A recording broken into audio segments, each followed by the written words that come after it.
సచిన్ టెండూల్కర్ ఎంతమందికి తెలుసు? చేతులు ఎత్తండి అని అన్నం అందరికీ తెలుసు.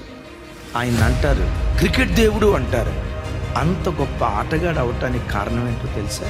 3:30కి లేస్తాడట, 4 గ్రౌండ్కి వెళ్తాడట, 9 దాకా గ్రౌండ్లో ఉంటాడట, ఇంటికి వస్తాడు, ఫ్రెష్ అప్ అయి 9:30కి స్కూల్కి వెళ్తాడట, 4:30కి ఇంటికి వస్తాడట, మరలా 5 o'clock గ్రౌండ్కి వెళ్తాడట, రాత్రి 9 గంటల దాకా గ్రౌండ్లో గడుపుతాడట. ఇంటికి వస్తాడు, మొత్తం అన్నం తింటాడు, టెస్ట్లోకి వెళ్ళిపోతాడు. సమయాన్ని ఎంత విలువగా వాడుకున్నాడో చూడండి. ఎవరిని బిడ్డలారా, ఈ వాక్యం వింటున్న తల్లిదండ్రులారా, పిల్లలకు ఒక మాట నేర్పకండి, దేవుడే చూసుకుంటాడు అన్న, దేవుడే చూసుకుంటాడు. దేవుడు చూసుకోకపోతే ఇంకెవడు చూసుకుంటారు? సోమరిపోతున్న దేవుడు ఆశీర్వదించడు. సమయాన్ని వృధా చేసుకున్న వాళ్ళని దేవుడు ఆశీర్వదించడు.